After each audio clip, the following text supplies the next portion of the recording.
Hello बच्चों, welcome to maths Jersey. हम लोगों का आज का टॉपिक है बच्चों क्लास 10th एनसीईआरटी के chapter number 1 real numbers exercise 1.1।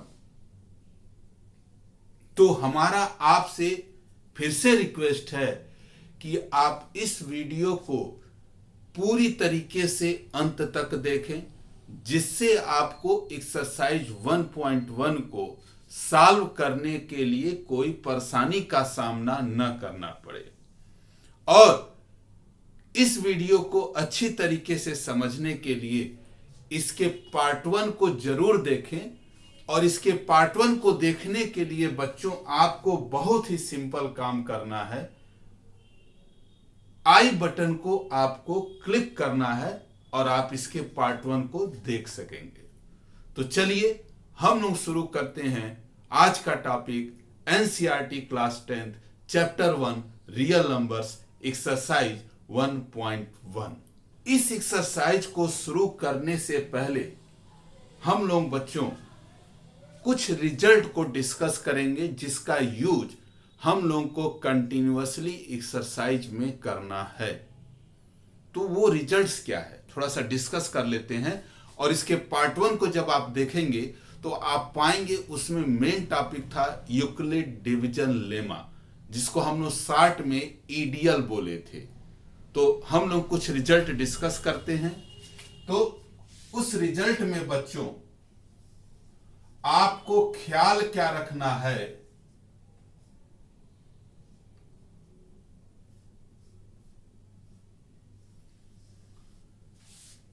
एक सिंबल के बारे में बात करते हैं। मान लीजिए कहीं पे लिखा है find the HCF of 3 and 4। तो इसको आप शॉर्ट फॉर्म में कैसे लिखेंगे? पहला रिजल्ट यही है हम लोगों का। अगर लिखा है बच्चों एचसीएफ ऑफ 9 and 32, तो आपको इसको शॉर्ट फॉर्म में इस तरीके से लिखना है। एचसीएफ लिखेंगे आप स्मॉल ब्रैकेट के अंदर बच्चों दोनों नंबर को आप लिखेंगे 9, 32। तो ये क्या लिखा है बच्चों? HCF of 9 and 32। दूसरा रिजल्ट आपको क्या याद रखना है? आप ये चीज हमेशा याद रखिएगा, अगर आपका डिवाइजर मान लेते हैं कि एग्जाम्पल, अगर डिवाइजर बच्चों आपका 3 है तो 3 तरह का रिमाइंडर आ सकता है। पहला रिमाइंडर अगर डिवाइजर 3 है 0 होगा, 1 होगा या तो 2 होगा। उसी तरह अगर बच्चों आपका डिवाइजर 5 है तो आपका टोटल 5 रिमाइंडर हो सकता है।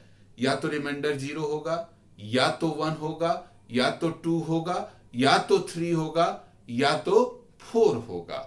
तो आइए इसको भी रिजल्ट के फॉर्म में लिख लेते हैं। फॉर एग्जाम्पल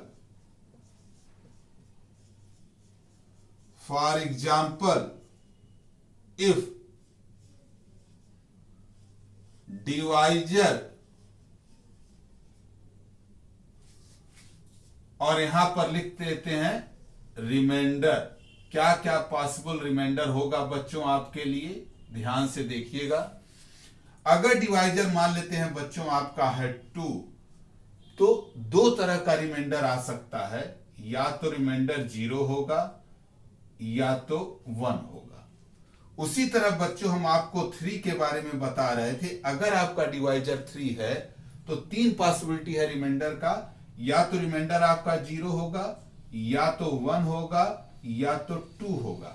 उसी तरह कोई कहता है नहीं हम लोग रिमाइंडर लेंगे 5, तो अगर आप 5 लेते हैं रिमाइंडर बच्चों, तो पॉसिबल, अगर आप डिवाइजर 5 लेते हैं तो आपका पॉसिबल रिमाइंडर होगा बच्चों 0, 1, 2, 3, 4।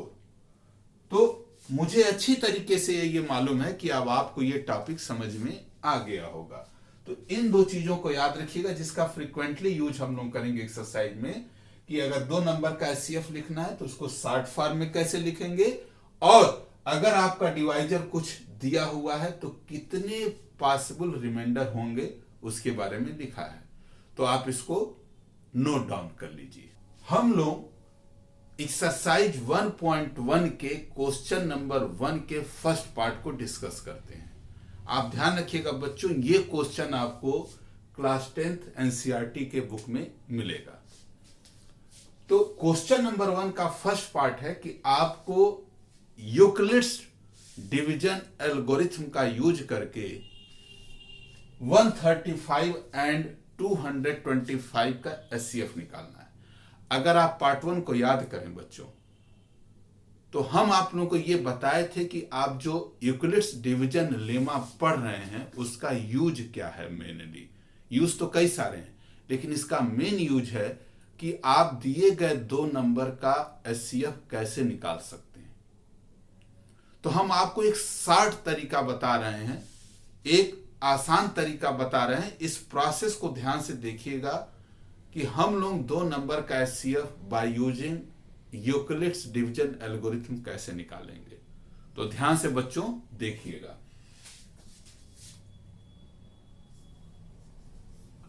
तो आपको करना क्या है बच्चों, इस केस में जो 2 नंबर दिया रहेगा उसमें से जो स्मॉलर नंबर होगा उसको आप हमेशा डिवाइजर बनाएंगे और जो बड़ा नंबर होगा उसको आप डिविडेंड बनाएंगे। फिर से ध्यान से सुनिए, हम आपसे कह रहे हैं जो 2 नंबर दिए रहेंगे उसके छोटे नंबर को हमेशा आप डिवाइजर बनाएंगे और जो बड़ा नंबर होगा उसको आप हमेशा डिविडेंड बनाएंगे।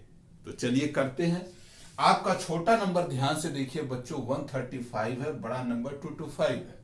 तो आपको करना क्या है, छोटे नंबर से आपको डिवीजन स्टार्ट करना है। मतलब 135 से बच्चों आपको डिवाइड करना है 225 को।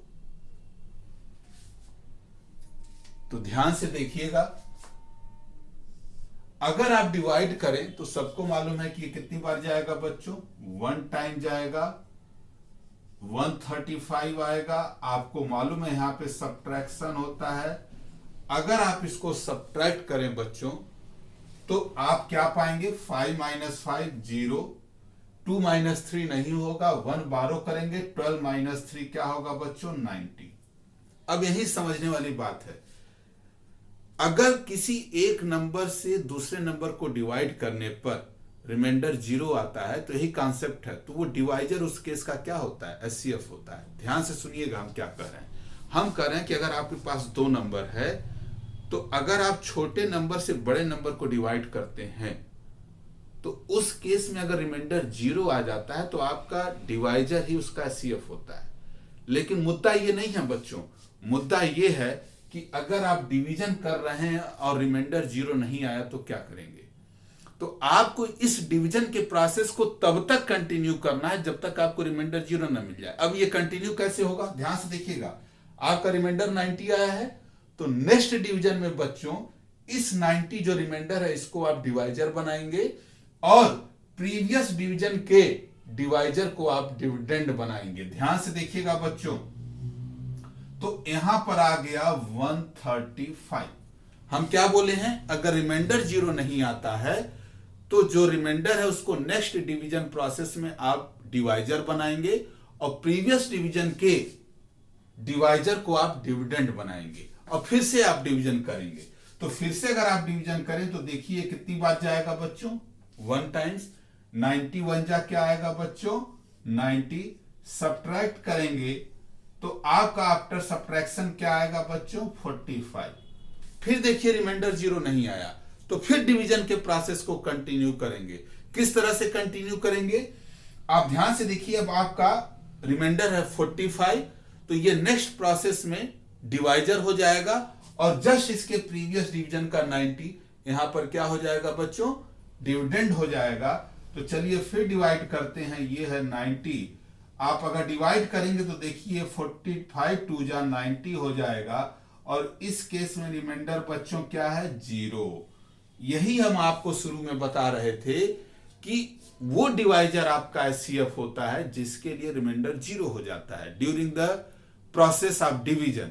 तो आप ध्यान से देखिए रिमाइंडर कब 0 आया है बच्चों, जब आपका डिवाइजर क्या था 45। इसका मतलब है, क्लियर इंडिकेशन है बाय यूक्लिड्स डिवीजन लेमा कि आपका इन दोनों नंबर का एचसीएफ क्या होगा बच्चों 45 होगा। तो आंसर हो गया आपका HCF of 135 and 225 is equal to 45। यही बच्चों आपका है यूक्लिड्स डिवीजन एल्गोरिथम। तो आप इसको नोट कर लीजिए। अब हम लोग ठीक एक्सरसाइज 1.1 के क्वेश्चन नंबर 2 को भी देखेंगे। अभी तक बच्चों हम लोगों ने पहले टाइप को क्वेश्चन को किया जिसमें लिखा हुआ था कि दिए गए दो नंबर का एचसीएफ आप कैसे यूक्लिड डिवीजन एल्गोरिथम से करेंगे। अब एक दूसरे टाइप का क्वेश्चन लेते हैं बच्चों। इसमें देखिए क्या लिखा है, हम आपके सामने क्वेश्चन को पढ़ते हैं। So that any positive odd integer is of the form 6q + 1, 6q + 3 और 6q + 5।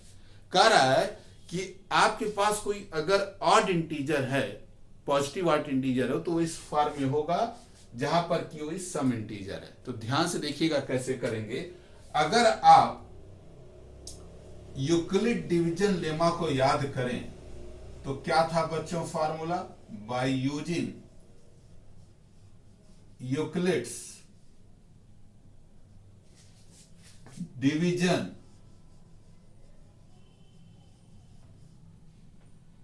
लेमा। आपने बच्चों क्या लिखा था, अगर पार्ट 1 को आप याद करिए, A = BQ + R, जहां पे साफ साफ लिखा था R की value greater than or equal to 0 but less than किसके होगा, B के। तो आप जरा ध्यान से सुनिएगा। अगर आप B की जगह यानी जो डिवाइजर था उसके जगह आप 6 लेते हैं, ध्यान से बच्चों सुनिएगा, अगर आप 6 लेते हैं, इफ B = 6 बच्चों, तो आपका यही फॉर्म हो जाएगा A = 6q + R।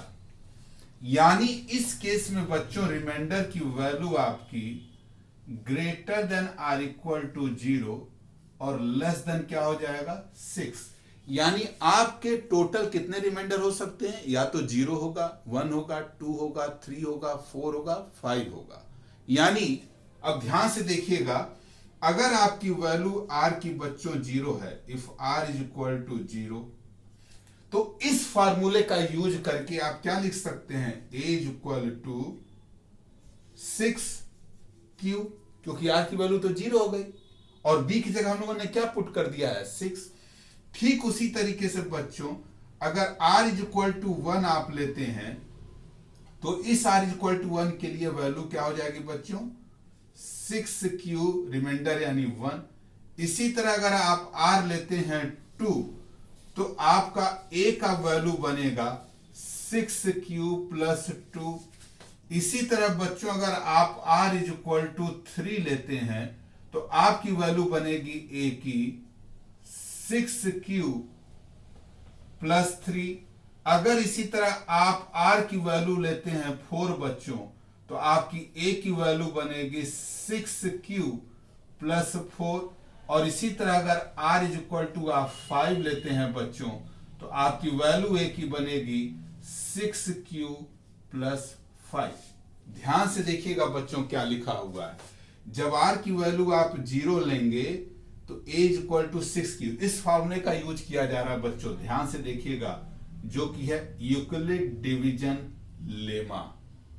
ठीक है, अगर r = 1 है तो आपका ये होगा a की वैल्यू, अगर 2 है तो ये होगा, 3 है तो ये होगा, 4 है तो ये होगा, और 5 है तो ये होगा। आप ध्यान से देखिए इन सारे केसेस में, क्योंकि केवल यही आपके पास टोटल 6 पॉसिबिलिटीज है, 1 2 3 4 5 6। ठीक है, आप इसको नोट कर लीजिए, तब इसके आगे की चीजें हम एक्सप्लेन करते हैं जिससे बोर्ड पे पूरी जगह हो। अब आइए आगे देखते हैं। आप ध्यान से देखिएगा बच्चों, जो हम आपको बता रहे हैं, आप इस केस को देखिए। अगर इस केस को देखिए बच्चों आप, तो ए आप 2 कॉमन ले सकते हैं, क्या बचेगा बच्चों? 3q + 1, 2 3 जा 6, 2 1 जा 2। इसी तरह यहां पर भी आप 2 कॉमन ले सकते हैं, तो 2 अगर कॉमन लेंगे तो क्या बचेगा बच्चों? 3q + 2। इसी तरह जो ये पहला नंबर था बच्चों ए, इसको आप लिख सकते हैं ऐसे 2 × 3q। आप ध्यान से देखिए इन 6 फॉर्म में बच्चों, ध्यान से, बहुत ही आसान है, बहुत ही आसान है। इन 6 फॉर्म में आप ध्यान से देखिए, ये वाला फॉर्म, ये वाला फॉर्म, ये वाला फॉर्म इवन है। क्यों इवन है? क्योंकि आपको इन तीनों केसेज में 2 एज ए फैक्टर दिखाई दे रहा होगा, यानी ये तीनों केस 2 से डिवाइड हो जाएंगे, यानी ये क्या है बच्चों? इवन नंबर है। तो इसका मतलब जो बचा बच्चों, ये ऑड नंबर है। और देखिए यही आपका क्वेश्चन है, कह रहा है कि अगर आपके पास पॉजिटिव ऑड इंटीजर है तो वो उसका फॉर्म होगा 6q + 1। आप ध्यान से देखिए, यहां पे फॉर्म है 6q + 1, या 6q + 3। यहां देखिए 6q + 3, और उसी तरह 6q + 5, यह है आपका 6q + 5। तो इसका फाइनल आंसर क्या लिखेंगे आप? ध्यान से देखिएगा,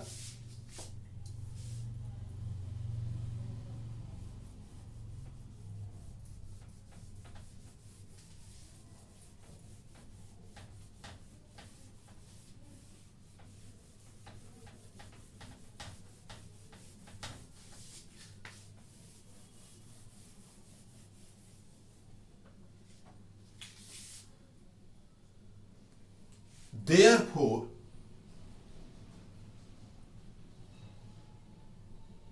any positive odd integer is of the form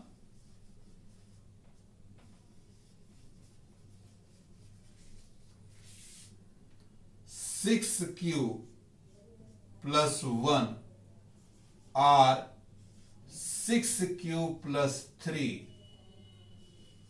or 6q + 5। तो बच्चों ये आंसर था क्वेश्चन नंबर 2 के, और आप इस वीडियो को जरूर देखें, ये आपको पूरी तरीके से हेल्प करेगा। तो आज हम लोगों ने एक्सरसाइज 1.1 के कुछ क्वेश्चंस को सॉल्व किया है। अगर आपको कोई भी प्रॉब्लम है इस एक्सरसाइज को सॉल्व करने के बाद, तो आप हमेशा, जैसा मैं आपसे कहता आया हूं, कमेंट सेक्शन में जरूर लिखें या टेलीग्राम पर उसको मैसेज करें, आपका हेल्प जरूर किया जाएगा। तो आप इसको नोट कर लें। अब मैं आपसे एक बात कहना चाहता हूं, अगर आपको ये वीडियो पसंद आए, अगर आपको लगता है कि हाँ भाई हम बच्चों के लिए मेहनत किया गया है, तो आप इसको जरूर लाइक करें, शेयर करें और सब्सक्राइब करें। और अंत में बच्चों एक बात हमेशा याद रखिएगा, जो मैं आपको हर वीडियो में कुछ न कुछ बताता हूं, आपको जितनी भी ऊंची सफलता प्राप्त करनी है जीवन में, उतना ही ऊंचा, उतना ही बड़ा बलिदान के लिए आपको तैयार रहना होगा। क्योंकि सारी सफलताएं जीवन की कुछ सैक्रिफाइस मांगती हैं। अगर आप उसके लिए तैयार नहीं हैं तो आपको सफलता नहीं मिलेगी। बच्चों के जीवन में सैक्रिफाइस का मतलब क्या होता है? सैक्रिफाइस का मतलब हुआ कि अगर आपको कोई चीज बहुत ही ज्यादा पसंद है, उस समय आपके पढ़ाई का काम चल रहा है, अगर उस चीज को आप छोड़कर उस पढ़ाई की तरफ पूरा फोकस करते हैं, तो वो भी एक तरीके का सैक्रिफाइस है। तो आप हमेशा तैयार रहिए, जितना बड़ा सैक्रिफाइस उतनी बड़ी सफलता आपके जीवन में। तो बच्चों हमेशा ये याद रखिएगा, ईमानदारी से मेहनत करिए, आगे बढ़ते रहिए, क्योंकि मैच जर्सी का यही थीम लाइन है, अपना सूरज तो चमकेगा, अपना सूरज तो चमकेगा। धन्यवाद।